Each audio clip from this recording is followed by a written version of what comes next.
বাচ্চা আমরা বিএনপি করি, তোরা তো লাভ আজকে বেশি লাভ আস না, তাইলে নলি কাটতে দিমু, বুঝস নাই ভাইয়া?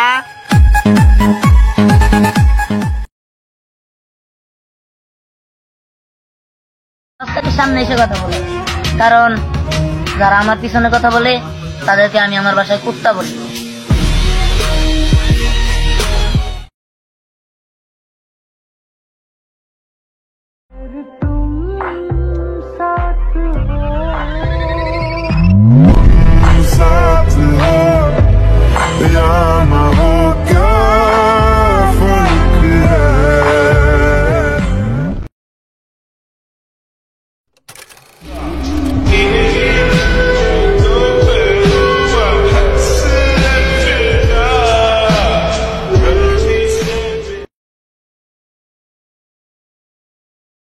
যত্ন করে রাখলে সব জিনিসই সুন্দর থাকে, সেটা জিনিসপত্রই হোক বা সম্পর্ক।